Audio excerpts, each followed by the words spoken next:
And oh, again, I did this last time too, where I start talking before it's actually on the air. Here's the end bit of my screw ups.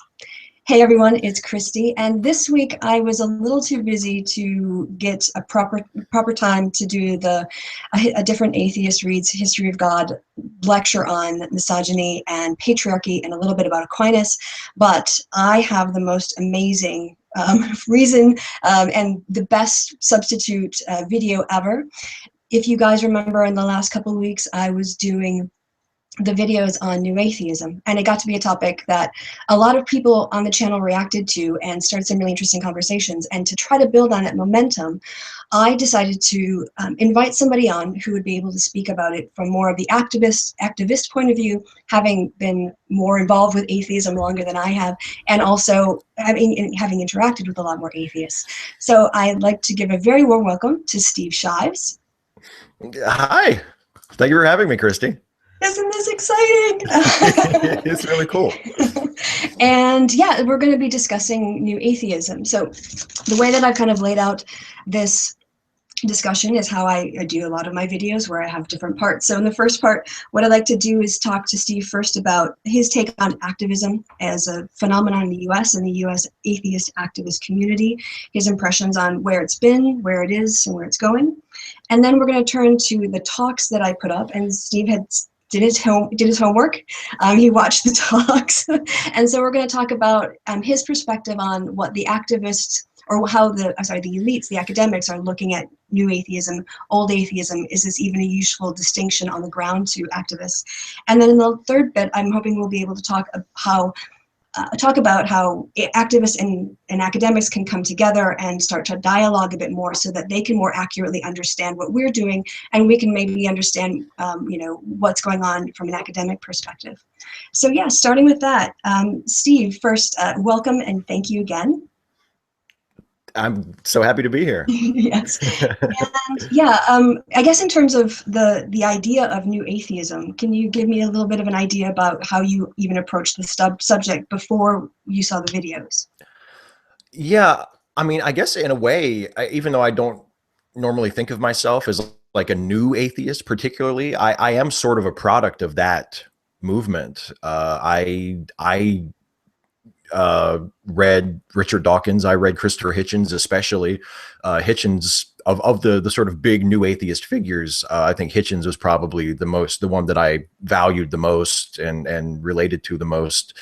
So I am my atheist thoughts and my feelings on the sort of the big atheist questions are very much influenced by new atheist voices.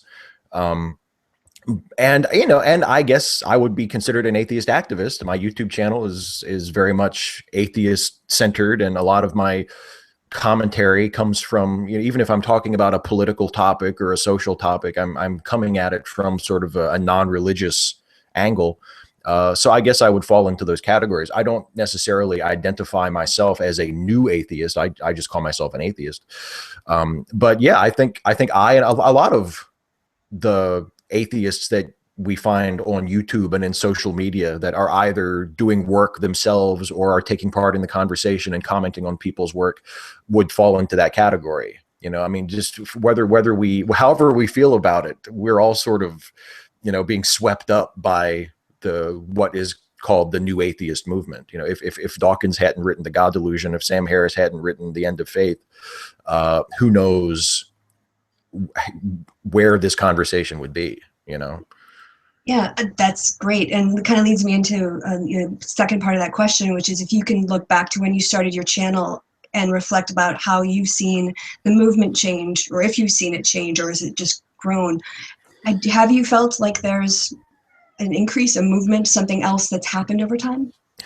I think what has happened over time that I've noticed, and this is really just a relatively recent thing, at least as far as I've seen it. It may have been going on for longer and I just didn't notice it. But there's more of a pushback within the movement against the really more harshly antagonistic elements of it. The New Atheism, part of sort of the bad rap that New Atheism gets is that it's so hostile to religion, and even when religious groups do positive things, or like the new atheists are just very reluctant to acknowledge the positive aspects of religion, or to give religion or religious people or religious groups credit for, you know, humanitarian things that they do, or the moral principles that they might value as a part of their traditions. And recently, at least in my circle and in a lot of the YouTube atheism community, there seems to be a small but growing group of atheists who are sort of resistant to that, who are not religious, who are willing to criticize religious principles and to challenge religious thoughts and religious behavior, and call out what they consider to be abuses or things like that. But they also try not to have such an overtly hostile, angry attitude toward religious people in general. And that to me is a more recent sort of mutation of the movement, because it was, I mean, even though I say I admired Christopher Hitchens, and I did, and I still do very much, but a lot of his work was very overtly hostile to religion. Sam Harris still catches flack. Much of it, I feel, is deserved, for being very hostile, or allowing himself to come across as very hostile toward Muslims. You know, and there's a lot of there's sort of a growing swell of opposition to that, to say, well, we want to be more than that. We don't want to be just the group of people who are angry at religious people. You know, we want to be seen as a group that is capable of forming friendships and forming connections and alliances with religious people if we have things in common. So that's something that I would say has changed recently, since sort of the new atheist movement came to prominence. Yeah, I think I can actually kind of triangulate that with my own observations, because my activism is fairly recent, probably in the last year or less. But when I've been watching YouTube videos for a long time. And when I started to think about it more as a social scientist coming into the movement as an activist, one of the things that I noticed was, yeah, you had kind of using the terminology of feminism, first wave atheism, where people are making their arguments and putting atheism out there as something that can be in the public sphere and has a place in the public sphere, and has a voice and has values and things they want to articulate, and they have good arguments and, you know, science-based reasoning, and that was all very important to sort of get the conversation going. But following in that wake were people who want to have discussions, not debates, who want to open dialogues and not just win arguments. And that's more of like I think what you're talking about, more the sort of second wave, which is not as a confrontational, it's still critical, but more willing to sit down with Christians on, you know, someplace like secular TV and have a back and forth. And is that kind of the thing you were thinking of?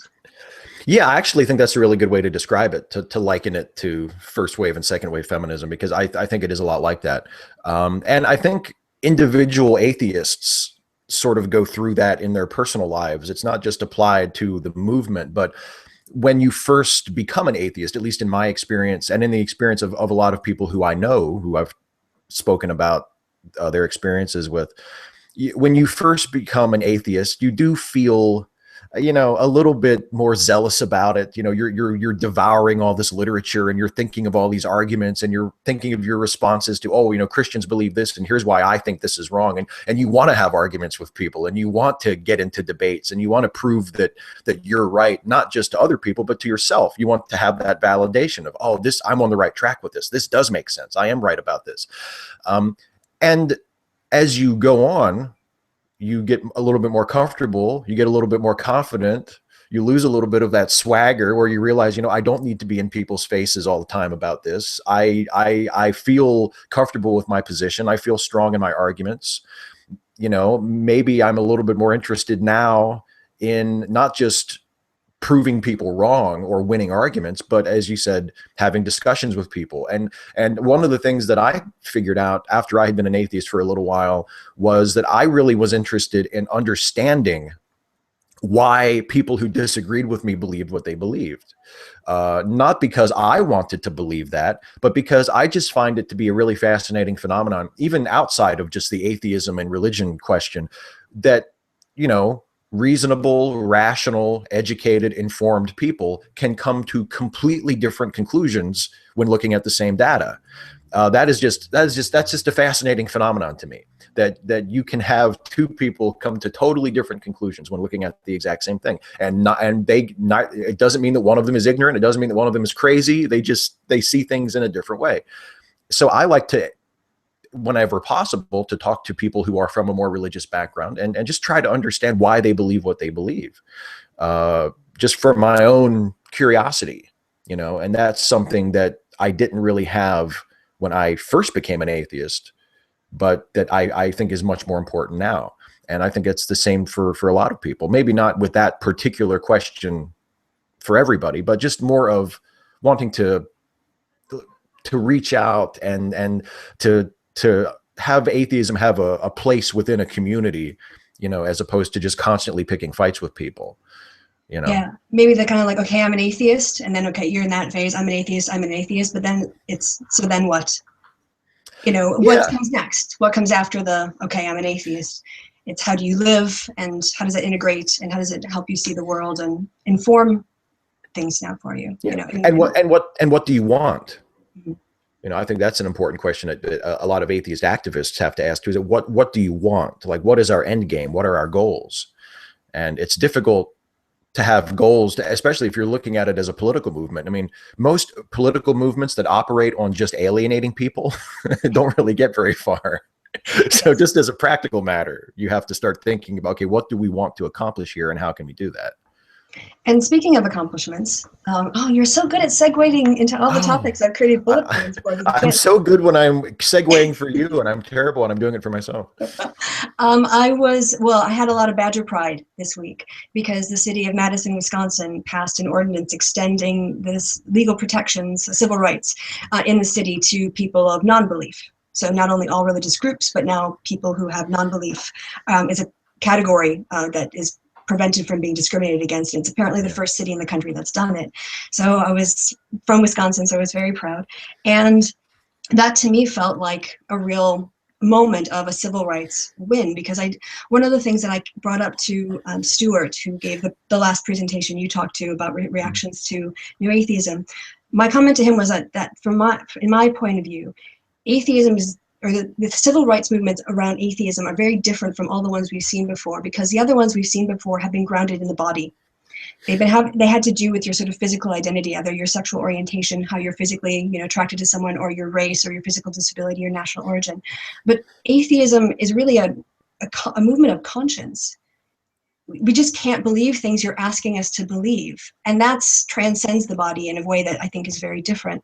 So to see the victory, the intellectual victory, I guess, of extending it to a category of not your practices, but this non-belief, is a really great step forward. Oh, I agree. I thought it was wonderful news, and although at the same time, it's one of those things where it's great news and it's a really great step forward, but it's, wow, that just happened. Like it's not, because it seems like such a natural extension of the principle of religious liberty, is if we're not going to discriminate against people on the basis of what faith they have, then it makes sense that you should also grant that same protection to people who have no faith whatsoever. Like it's the same freedom, but the fact that it's only been specified that non-believers are now officially a legally protected class just recently, it's kind of surprising, because you would think, well, weren't we in there before? But Right. But explicitly we weren't. And so, yeah, kind of like moving forward, do you feel like there are, I mean, we've seen, increasing number of lawsuits and challenging things in the courtroom. I guess that's been the lone wolf, nature of atheists, for so long we were separated and not really cohesive. But do you feel like there's a movement that is going forward, or was it more like you were saying before, that there's this movement, but we don't have any particular directions yet? There are a few directions that I see that I think have potential, to bring about some actual change and actual progress. Things like, I mean, well, Wisconsin is a great start, but it would be nice if there were more states that specified that non-religious people should be a protected class under religious liberty. That would be great. There are still some states where legally you are not allowed to hold public office if you're an atheist. I mean, most of the laws don't say that explicitly, but there's often a very strong implication that, you know, if you are not a person of a particular religious affiliation, that you're not qualified to hold a public office. And I mean, that is something that could change. There are still, every once in a while, you still hear about issues relating to prayer in public spaces, prayer at government meetings or government events, that is like sectarian prayer, that you would think we would be beyond at this point, you know. Or just in Florida last year, there was a town council meeting that got in trouble for forcing everybody to stand up and recite the Pledge of Allegiance, even though that's illegal. You know, and it's been illegal since the 40s, and so many people just don't know that. So there are battles like that, and those are battles that, again, it would greatly benefit us as non-believers to make friends with believers who are sympathetic and who share the same goals, because there's nothing about religious liberty or protecting the rights of atheists that necessitates that only atheists should be the ones who care about it. I mean, there are plenty of religious people, moderate religious people, more liberal religious people, and even some conservative religious folks who see that religious pluralism and religious liberty and a secular government with a separation of church and state that holds all religious people and all non-religious people to be of equal value under the law is something that's good for everybody, you know. And I think if we can start making that case, it would be good for us, that we're not just asking for our rights as atheists, but we're asking to affirm a right that benefits everybody. While you were talking, what I was thinking about was when I was thinking back to, like, you know, the first women's rights movements and the first movements for civil rights for African Americans, when they extended the franchise first to black men and then to basically white women. Well, you know, black women weren't allowed to vote just because of those constitutional amendments. But that actually atheists today are probably closer to like the LGBT movement, which is, it was first a social movement that had to normalize, come out and make arguments about why equality makes sense, because they're humans like us, you know, like we're all equal, shouldn't we be treated equal? And then the laws kind of follow. So if you understand the juxtaposition, like with the civil rights and feminism, it's like the legal laws to vote came in and then they worked on social attitudes. But we see more like we don't have particular barriers that are easy legal challenges to win, like getting the right to vote. So it becomes more about social attitudes and changing norms than really passing legislation. That's, I guess, what I'm thinking, reflecting when I'm listening to you talk. Yeah, I think that, yeah, because with a few exceptions, I mean, there's very little legally that an atheist, you know, couldn't do that a Christian could do. I mean, so there aren't those same sorts of legal barriers. But yeah, it's just normalizing atheism and non-belief within our culture. And again, that's something that it's really hard to do if the face of your movement is incredibly belligerent and hostile. Which I think, you know, to be fair, I mean, I don't want to come across as like an atheist activist who hates the atheist activist movement. That's the furthest thing from what I am. And there are areas within the movement that are working to address that recognize that is a problem. And the sooner we address that problem and we have a more, I feel like I have to use the word ecumenical, even though it's weird to use that in an atheist context, but the more ecumenical we are to other groups, you know, the easier it will be to change those attitudes, to change those norms, so that atheists are not thought of as, you know, angry, distrustful people, you know, and it'll be easier for all of us. Yeah, and they and the feminists can do both, so that we're both not seen as angry and distrustful. Like, I'm doubly so. I'm so bad off.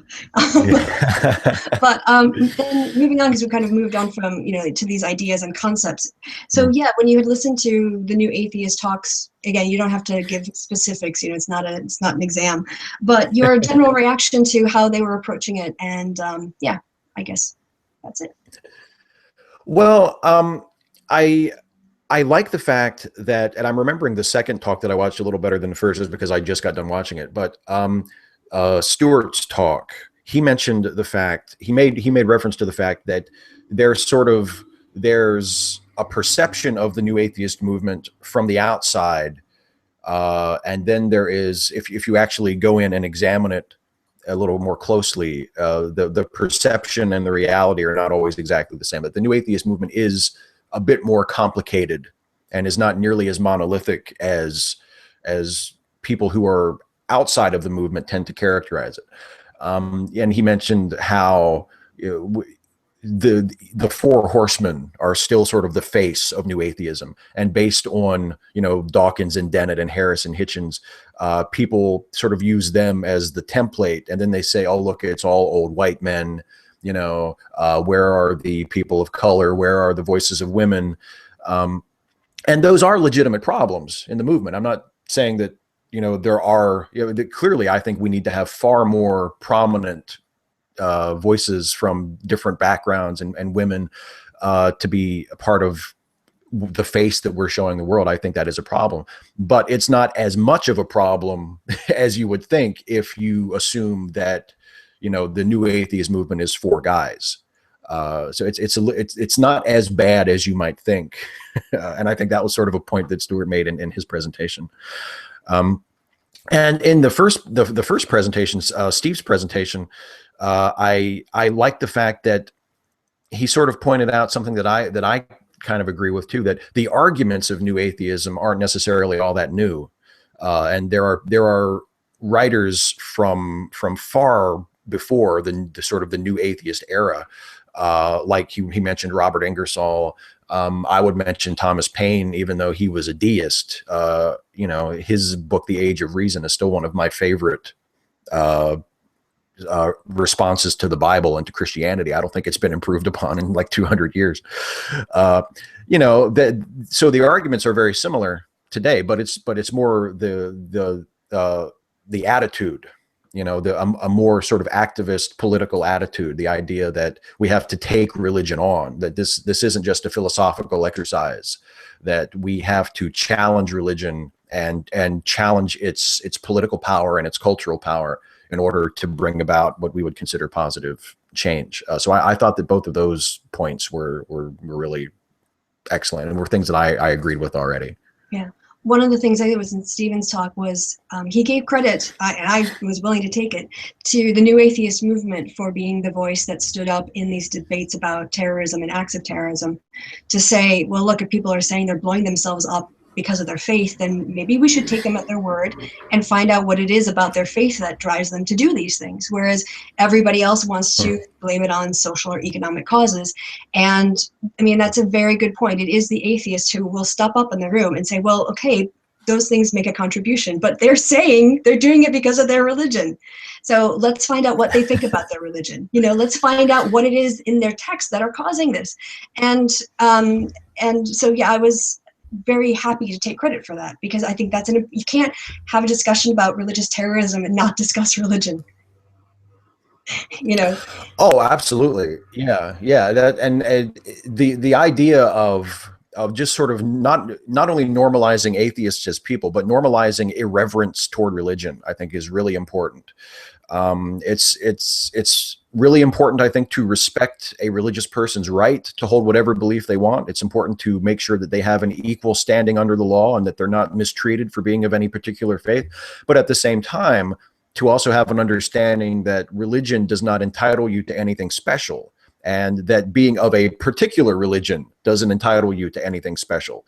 And there is still a very strong sense of just sort of automatic reverence toward religion, that, well, you can't say that's somebody's religion. You can't disagree with that, or you can't challenge that because that's somebody's religious belief.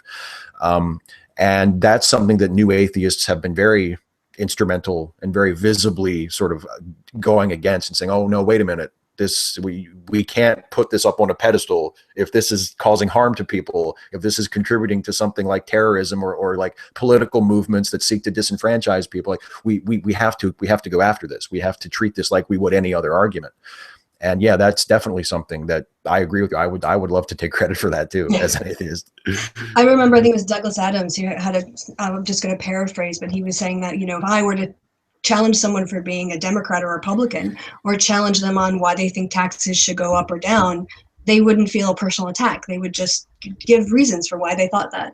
But if you ask someone about their religious beliefs, suddenly you're offending them personally, and it's, you know, so yeah, taking the idea, and I think this is the distinction that perhaps linguistically we as atheists can make more clearly, when we're criticizing ideas that are held by people, as opposed to criticizing the people themselves, you know, as an essential part. So yeah, talking about, you know, it's hard to talk about, you know, Muslim nations, because it's made up of individuals, but you're talking, you know, sometimes about the practices in a Muslim nation. So you're looking at the structures that are informed by the religion that the people are within, not necessarily, you know, so it's that distinction again, I think, between criticizing ideas and it looks like you're attacking a person. And some people have a vested interest into blurring that line. But I think you do a very good job of articulating your distinction and your respect for people, and also you're wanting to be able to challenge any beliefs, and doing that respectfully. I think that's kind of how we have to move forward in that way. Yeah, and that can be difficult because it is a very thin line, and it's very easy, even if you don't intend to come across as attacking the person, it's very easy to come across that way. And again, I think that's a problem that specifically Sam Harris has had throughout his career as sort of a public atheist, is that he's constantly coming across, and I want to give him the benefit of the doubt, and I don't think that he means to be an Islamophobic person. I don't think he holds any particular hatred in his heart for Muslims, but he continually comes across as though he has a unique hostility toward Muslims. And then he gets kind of a chip on his shoulder when people notice it. And he's like, I've said before, I'm not talking about Muslim people. Well, but you keep sounding like you are. I mean, maybe you need to work a little harder on offsetting some of that language. Like that's because that's something that I try to do, because I mean, there are times where it's really hard to challenge a religious idea without sounding like you are attacking religious people. It's hard to do that. And if you feel like that's how you sound, if you don't mean to do that, but you're afraid that you're sounding like that, sometimes you have to offset that language. You have to make an additional statement. You have to assure whoever you're speaking to that that's not how you intend to come across. And if someone interprets you that way, you have to be quick to correct that and say, no, that's not what I meant. If that's what you want, we're not on the same side. You know, you have to be sort of vigilant about that. It's just one of the responsibilities you have if you're going to be someone who speaks out in public about stuff, you know. But yeah, it can be difficult to draw that distinction, but it is something that needs to be done, I think.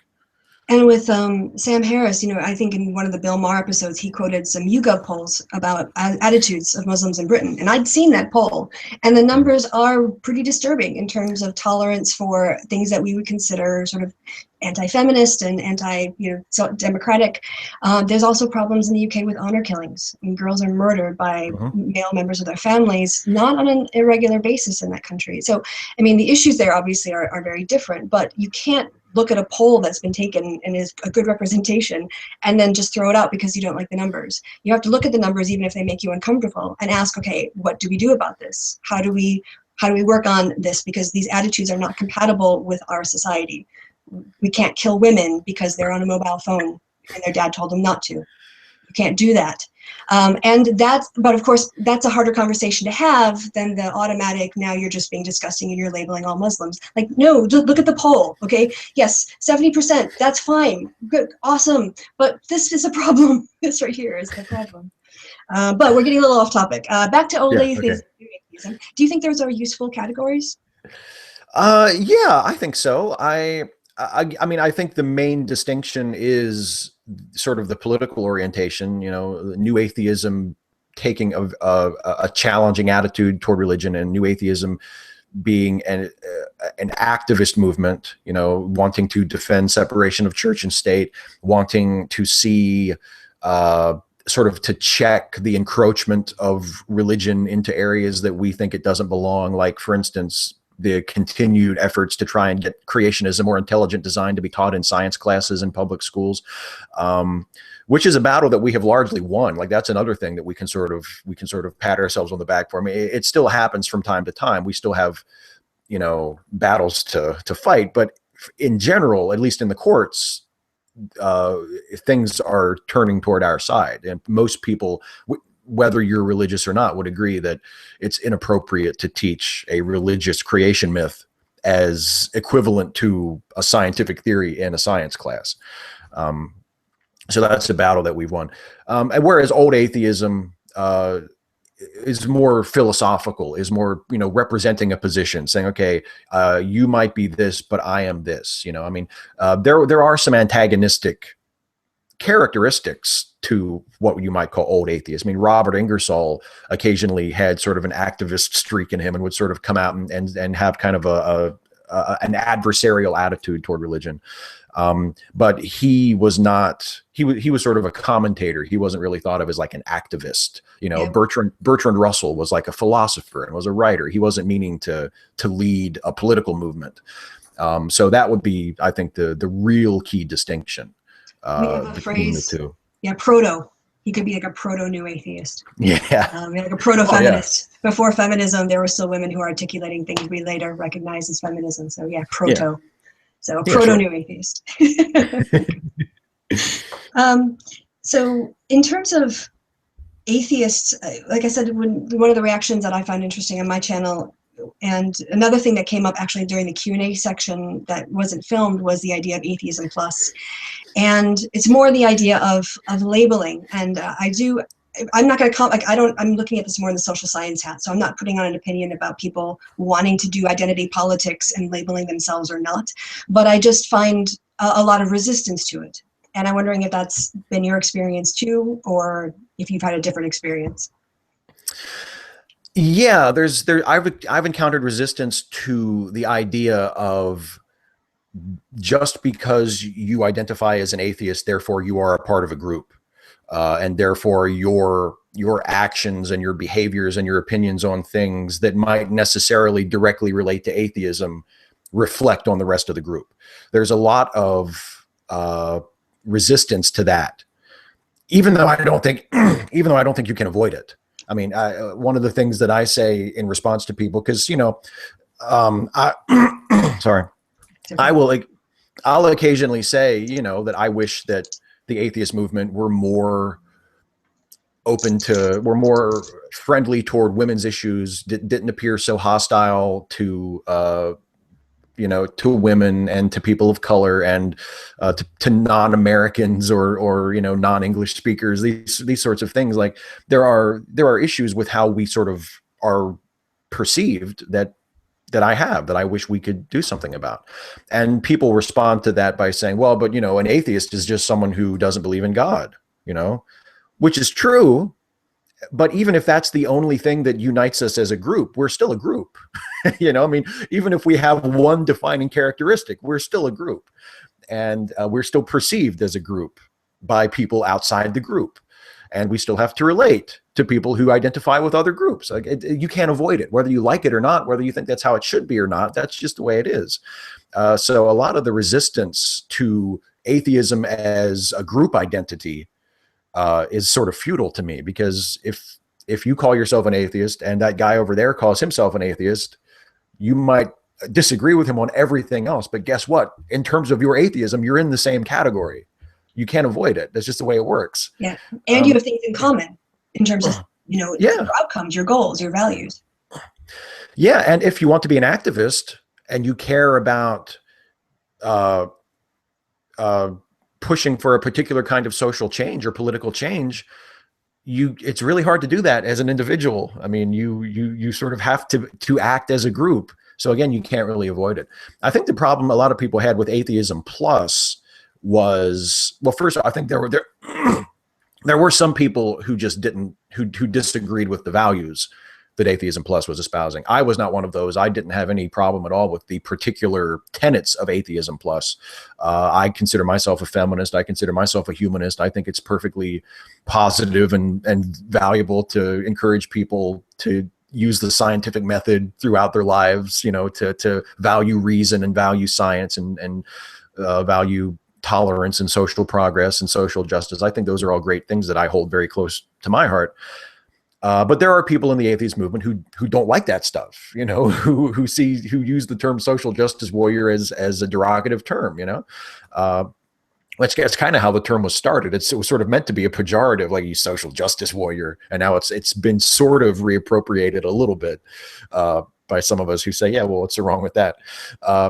But there are also people who, like me, who held those values that Atheism Plus was sort of meant to be built around, but just didn't like the idea of calling it Atheism Plus as though like they're the super special atheists, like we're the elite atheists. There's just something about not only sort of acknowledging that we want to have a socially progressive movement for atheists, but to call it to term it something that makes it seem like, well, you're like the cream of the crop of the atheists. And if you want to be a real atheist, a plus atheist, then you not only have to be an atheist, but you have to have all of these things as well. And you have to be a member of this group. That turned a lot of people off. And I can understand that. Yeah. So in terms of moving, okay, so in terms of the activists and the activist groups that we're talking about now, yeah. What are the biggest things you think the academics in their talks were maybe missing about New Atheism? That's a good question. I mean, it's one of the things that I'm trying to think. I'm kind of drawing a blank. That's okay. I can always cut this bit out. I mean, I will say I don't think I never really was struck by anything that I felt was unfair. I didn't think that they were missing anything huge in terms of. I mean, it seemed like they had done a decent job of describing what the movement is and what the movement is like. They mentioned. Go ahead. Oh yeah, I was gonna say maybe I'll throw you a lifeline here because it was kind of a hard question. Think of something somebody else missed that was actually really cruel. Well, when I gave my response, one of the things that I talked about was that they're focusing quite a lot on the elites, and that atheists, because of our geographical distribution, and even though it's mostly an Anglo-American movement, I think a lot of the activity is centered in the U.S. or maybe it's just my bias because I'm an American. But a lot of the activism takes place online, the kinds of getting people out of religion or interactions back and forth, and those are very difficult things for academics to observe unless they're part of the movement. Yeah. So one of the things that kind of just struck me was it did tend to be the Four Horsemen, even though they said, look, the Four Horsemen aren't all of atheism. I'm just going to talk about what they said because they wrote books and they were easy to read. Right. And I think the one thing I missed was how is this impacting people's daily lives? And I told them the story that I watched from my deconversion research about a young man who made a video. He was closeted both as a gay man and as an atheist. And he told his mom he decided to come out as gay. And her reaction was, oh, that's okay. God made you like that. So it's not a sin and it's not a problem. I love you and it's not going to be a problem for our family. And he just said, I didn't have the heart to tell her I was an atheist. Yeah. And so he stayed closeted as an atheist, even though he was as an outed as a gay man. And they were astounded at this. And I was like, this is the kind of stuff that I think you're not missing, you're not seeing because you're kind of focusing on the elite. And that's where I would like to see them take it in the future. Yeah, it is. You can sort of draw another analogy, I think, to feminism, because, there are people who are opponents of feminism who tend to focus on just a handful of prominent feminists and will find things that they have said or written that they interpret as being radical or extreme or hostile to men's issues or whatever. And they try to say, well, that's what feminism is. And my experience is I have never met a single person in my personal life who identifies as a feminist, be they a woman or a man, who hates men or who has that kind of like legitimate, like hostile attitude that really wants to harm men or reduce the station of men in society. And I think the same sort of thing can be true about atheism. I just thought while you were talking, there was a mention in the second talk I watched, Stewart's talk about political responses, to how New Atheism is sometimes perceived as being friendly to neoconservatism and friendly to sort of the warmongering in the Middle East attitude. You know, we had to invade Iraq, and now there are political forces in the United States that are really, really pushing hard, it seemingly, for military hostility with Iran. And the new atheist movement has sort of been seen as friendly to that. I think that's a little overstated. I mean, I think that clearly Christopher Hitchens could have been interpreted that way. He was a supporter of the Iraq War. He may have been a supporter of action against Iran if he were alive today. I'm not sure. I can't speculate. But of course, Sam Harris has been very vocal about, the war on terror and the importance of profiling Muslims and treating it as an Islamic problem. And, so there is some of that. But again, as you said, it's more than just the four horsemen. I think for the most part, in the atheist community that I'm a part of, while not everybody is a radical leftist tree-hugging liberal, there certainly isn't a marked leaning toward the right either. And I don't think it would be necessarily fair to characterize the new atheist movement in general as being friendly to the right or friendly to the neoconservative political philosophy, especially when it comes to foreign policy. So I think that was a little bit overstated. Okay. You know what I was reminded of when you were talking about that was, a couple things. One, I saw a talk given by a woman at a secular conference about the really crappy state of atheism in psychology, how there are basically no real good studies, and most of these publications are opinions or theories, and the ones that are on experiments are often poorly reported. And this lack of really understanding the atheist activists from a public opinion survey point of view. One of the other talks that I didn't record was about the increase in the number of non-religious. And, when I automatically ask in the Q&A section is, okay, well, of the non-religious, how many are atheists, how many are agnostics? And like, no, it's just non. It's just non is what we have, because that was just a category. It was a filler category. And I am of the opinion that we should start a new kind of routing question, that if you say you don't have a religious affiliation, let me ask you a question. If you had and you said no religious affiliation, and you were presented with which of these do you identify with? Atheist, agnostic, secularist, humanist, what other terms are there? Free thinker. Free thinker, yes. How many of those would you tick? I guess I would call myself atheist and secularist and humanist. I mean, I'm probably free thinker, but I don't really use that term very much. I mean, I guess I would qualify as one, but it's just not a term I use very much. But you're right. I mean, those distinctions are very important. I mean, to people, the just having a general sort of non-religious category.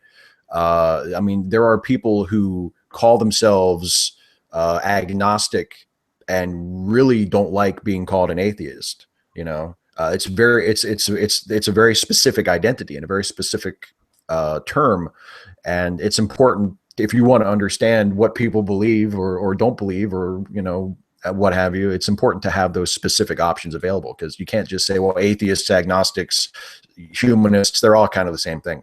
Well, not really. Yeah. So I have this dream now of leading a charge to get better questions for the non-religiously affiliated into national survey questions. Yes. But I was also thinking that, given the internet and the YouTube and the way that atheists are organized, okay, let's say for a minute that psychologists really do have no good data on atheists. And most of the studies, if you look in psychology journals, I'm just going to be really stereotypical here, they're done with undergraduates because they're on campus and they're cheap.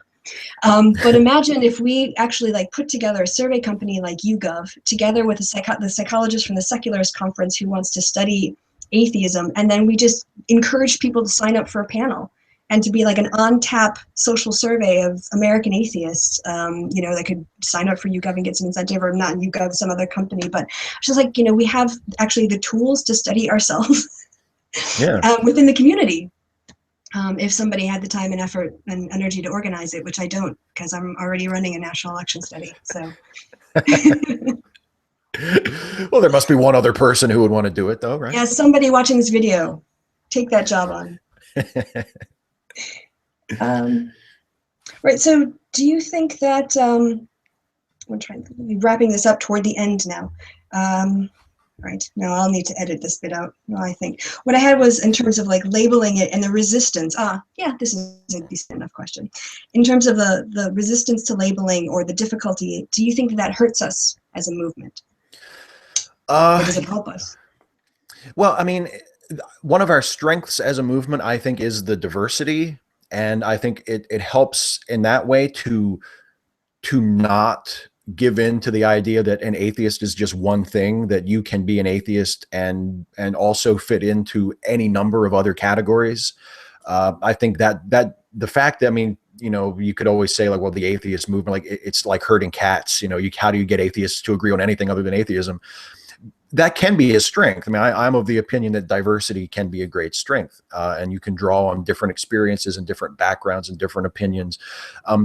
But at the same time, I do think we have to, if we're going to act as a movement, if we're going to act as a political movement, we have to reconcile ourselves to the fact that we are a group, that we have to have some degree of unity. And you know what? Some atheists don't care about that. Like, I think it's also important to draw a distinction between activist atheists and just atheists who don't really care about the great debate or don't really care about politics or just sort of want to keep it to themselves. I think it's perfectly legitimate for them to do that. And I don't think that they should be made to feel bad or like they're you know, shirking their responsibility if they happen to be an atheist, but they just don't want to participate in any kind of atheist movement or atheist activism. Like that's perfectly fine. But if we're going to call ourselves a movement and if we're going to take part in the activism, we can't complain when people speak about us as though we're a group. I mean, that gets dangerously close to equivocation, you know, where we act like a group when we need something, but then when someone criticizes us for something that our group does, we say, oh, well, you know, we're all different. We're not really a group. Isn't that no true Scotsman, right? Yeah. So we have to sort of, for the good of the movement and just for the sake of just intellectual honesty and being able to address some of the problems that I think are legitimate with how our group is perceived, we do have to think of ourselves as a group, a diverse group, a group that maybe is defined only by one trait, but you know, we still have to be a group. Yeah. So to wrap up, I mean, if someone said, we want to do a social research into atheism, is there anything you would want done? You mentioned, I think earlier on, that your fascination with how people get to their beliefs. But is there any, like, have you ever seen a study and go, I wish they would do that about atheists, or there's something happening in the atheist movement that I wish somebody would be monitoring and observing and studying? Well, I would love to see a formal survey to just sort of pin down how prevalent certain attitudes are within the movement. I mean, it does seem like just at a glance, if you just look at, you know, what people are doing on YouTube channels or what people are saying in comments, I mean, it's hard to know how representative that is of reality, but it seems like there are a lot of atheists who have, you know, some very regressive attitudes toward feminism, or who have regressive attitudes toward Muslims, who have bigoted or very close to bigoted attitudes toward Muslims, and occasionally toward Christians. And I would like to think that those are just minorities that are just kind of speaking out and being loud, and they don't speak for a large portion of the movement. But it would be nice to do a survey of atheists or, you know, various categories of non-believers and just sort of poll them on how they feel or what their perception is of things like feminism or things like, you know, other religions, or political questions, things like that, just to get a sense of what the composition of the movement actually is, as opposed to just trying to sort of guess by what people are saying, you know? Yeah, you're making a good point, because identification and what people believe are not necessarily the same thing. So when, as you know, in social science, we don't measure feminism by asking people if they're feminists. We ask them, you know, do you think that women are spending too much time outside of the house and not enough time at home raising the kids, on a 5-point scale? You know, we ask them a bunch of attitude measures, and you know, you can do that in a lot of different public-private sphere questions, men and women's role, traditional or, you know, egalitarian. And I think that there does need to be exactly that kind of work done on atheism, to kind of really unpack what the actual construct is, and then also people can have atheist views without identifying as an atheist, you know, and then we would be able to parse out those people, just like we would be able to parse out people who hold what we would call feminist views but don't identify as feminists. But none of that stuff exists yet, and that I think is, for me, the exciting bit is realizing that I'm on the cusp of a civil rights movement. I'm on the cusp of a new social research topic area, and that I've got all these really cool people around that can be studied and talked to and asked about it. So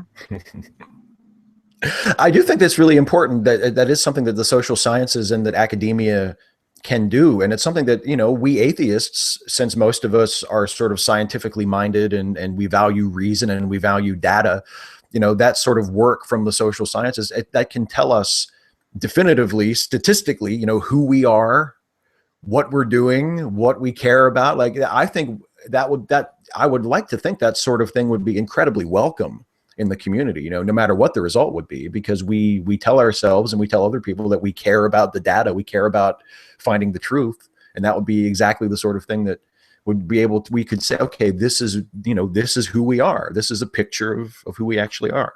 Yeah, my position exactly. Yeah. And on that point of high agreement and bombshell, I think, I'm not quite sure how long we've been going, but it feels like it's, you know, an episode length interview. I think so. All right. Well, then I'll do a formal wrap up, and Steve, don't go anywhere because we'll just have a chat afterwards. But thank you for coming on, and let you say goodbye to everybody. Oh, thank you for having me. I had a great time. This was a great conversation. Let's do this again sometime, anytime you want. Oh, we should do it about a movie. Yes, we should. All right. That's an inside joke. We're actually going to do something about a movie. All right. So until next week, I have no idea what's going to be on A Different Atheist Read next week. It might be me doing the book. It might be me doing something else. Who knows? But until then, I've been Kristi. You guys have been awesome. And Steve has been super awesome. Child of the 80s. Oh, wow. Okay. And I'll see you guys next time. Bye.